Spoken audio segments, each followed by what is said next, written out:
Claire, you should make some bread for Millie and Janet when they get back tomorrow. Good thing I have my starter. So, I have to feed it tonight and then I can actually make it tomorrow. It'll be 3 tablespoons of potato flakes, a half a cup of sugar, and a whole cup of warm water. And then it'll sit there all night. Please tell me when. No? Alright. Sam, you should make them some yogurt when they get back tomorrow. I think it would complement the bread nicely. Looks like you have all the ingredients. You know, that's a great idea, Claire. So, to make the yogurt, use 5 grams of yogurt starter per liter of milk. You heat 1 liter of milk to 180 degrees Fahrenheit.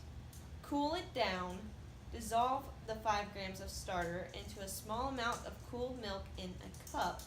Pour it back into the liter of milk and mix in some honey for some extra flavor. And then you incubate it for 4 to 4.5 hours or until desired firmness in the yogurt maker.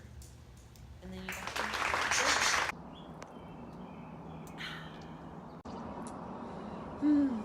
I wonder if Janet's still looking for that dang Dr. X's clues.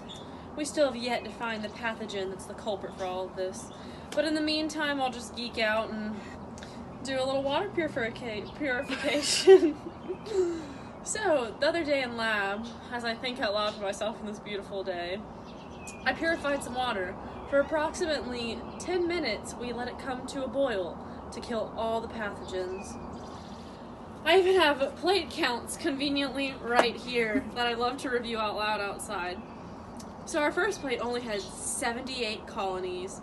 The second had 197.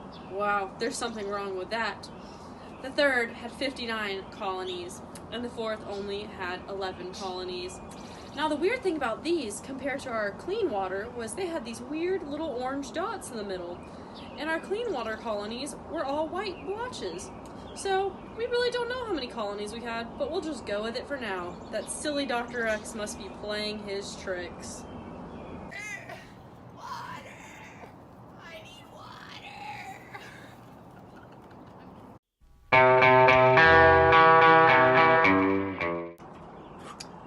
Thank you, Millie, for this water. I've had a rough day, guys, but my last and dying wish is to tell you about the fermentation process that yogurt goes through.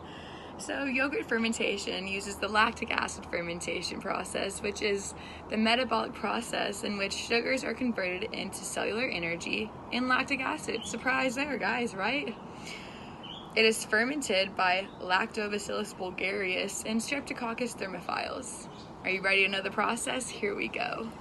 So first, the milk is heated to 150 degrees Fahrenheit for 30 minutes or to a boil so that the whey proteins are denatured. Next, it is pasteurized in order to kill the spoilage pathogens, which we don't want in our yogurts. Because then if you ate that, you'd probably die, and we don't want that. Next, the milk is cooled to an optimal growth temperature for the yogurt bacteria to grow and help ferment the yogurt, you know. And then once the bacteria is added, it is incubated for 4 to 7 hours until you have your desired yogurt firmness, or until you have a pH of 5, whatever your preference is, guys. I'm not judging you. And then that decreases the pH, which is due to the conversion of lactose to lactic acid. And that's how you make yogurt. You know, I don't know why more people don't just do this for fun.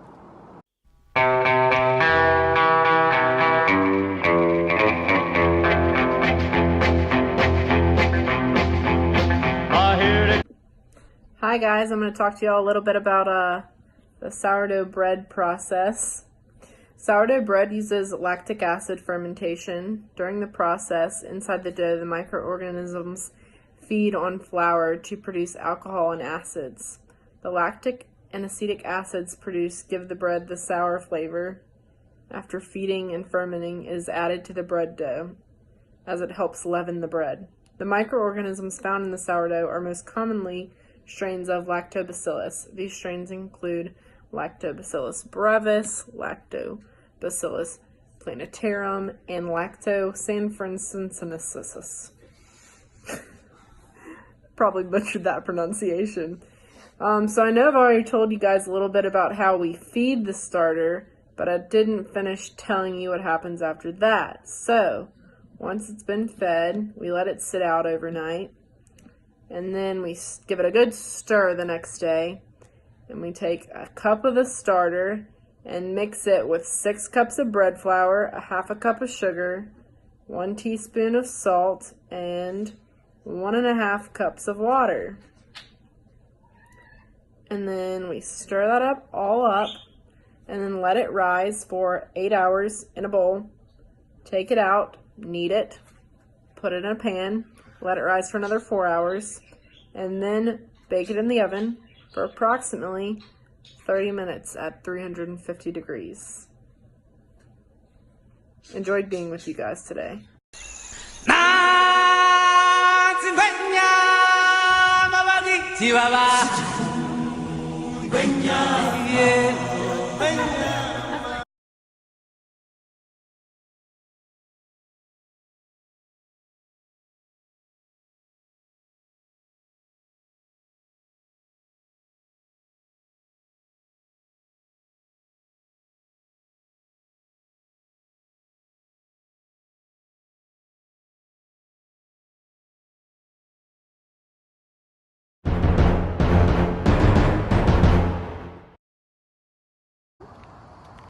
So, Millie, what did you have for lunch today? So, just a sandwich. But did you know that Dr. Trace was behind this whole thing? And it was Staphylococcus aureus? Did he just take one of our group members? Oh no! Oh no! Who is that? Oh no! Claire! Oh my gosh! What treatments can we use, Janet? Well, most strains of this are penicillin resistant, but if it's methicillin resistant, we have to use vancomycin because most of those strains are. But if they're allergic to vancomycin, we have to use ticoplanin. Oh my god! But if it's multi-resistant, we have to use coupled antimicrobials such as rifamycin and fusidic acid. So which do we choose? Should we just hide the body? Honestly, sorry, Right. Claire. Come on, Claire.